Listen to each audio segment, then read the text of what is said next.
Welcome back, everybody. Today we have another light review for you. This one here is a weapon light. It's the Surefire M600P Fury. This one has been out not for too long in Surefire's lineup, so it has all the latest and greatest components that are going to give you a really good output, which we're going to see here in a second. It also has the Scout mounting options, which are really almost endless at this point. We'll get into that a little bit more later in the review. And it also has, Surefire's durability, which they're certainly known for, particularly in their weapon lights. So what we're going to do before getting into all the details is do a quick beam comparison compared to a few competitors out there.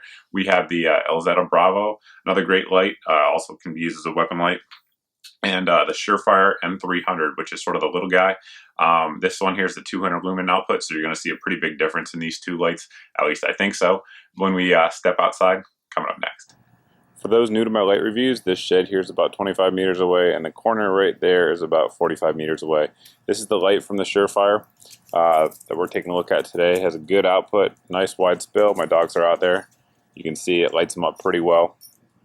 And then just for comparison's sake, here's the older style Scout mount single cell that you've seen here before on the channel.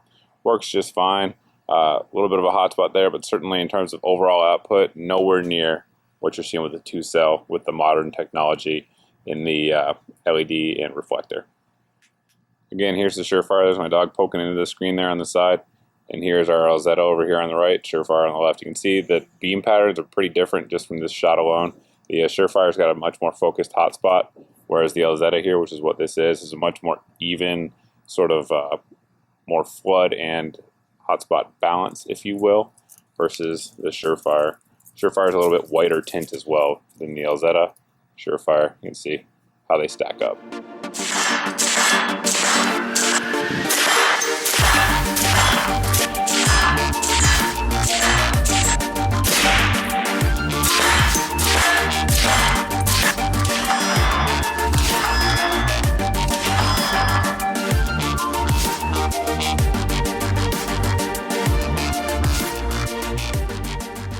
For sure, that output there is pretty impressive, and what it is 600 total lumens powered by two CR123 batteries that we see there. They are included with the light, and you do have the option of either having a clicky tail cap here, and how that works, I suppose we'll put it all back together. But while we have it apart, note there that it is O-ring sealed, so it will give you water submersibility. I'm not sure you want to go scuba diving with it per se, but you could certainly submerge it and be just fine. But it does have the clicky tail cap here, so it's always momentary on when you have the clicky tail cap on, and when you switch it out with the push button, it gives you different capability there. So here's our push button. Again, O-ring sealed in there, and when you switch it out with the push button tail cap, you either have momentary when you temporarily press it, or you can click it and it'll give you constant on. So those are the output modes of it.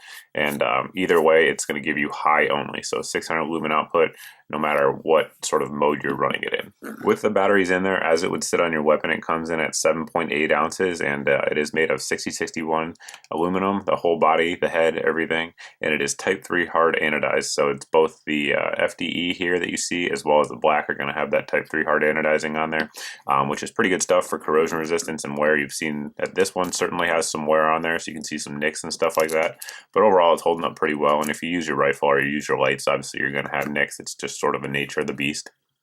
Up front here on the lens, you can see the sort of orange peel effect in there, and that's what's giving us the relatively wide flood on the outside of the hotspot. That's breaking up the beam pattern as it goes out, but certainly it has a nice balanced beam in terms of throw and spill, as we saw outside, and that's reflector there is what's going to give you that. A feature about the Surefire Scout lights that I really like is the mounting options. Now this one here is the model that comes with the 1913 style attachment. They do also make a quick detach lever type system mount that comes with it. It's a different model though, but otherwise it's the exact same. But you can remove this by just simply removing these two screws here on the side and use any sort of mount that is available for Surefire lights out there, the Scout series I should say.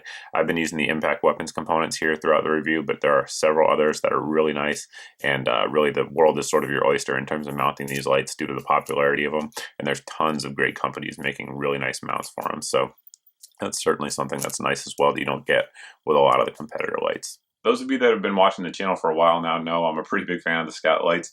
I have them on tons of my guns. They've always worked really well for me. I've never had a single issue with them. So that's certainly saying something, because I've obviously shoot the guns a lot, put a lot of rounds through them, and they just keep running without issues. So that sort of speaks volumes to them. They also have a ton of military and law enforcement contracts. So these are certainly going through some hard use, and everything I hear there seems to be that they're working pretty well there as well.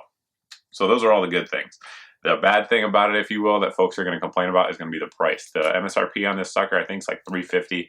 I looked around today, this morning, and as of this morning anyway, I looked at Amazon. They had them for like $280 to $285 shit.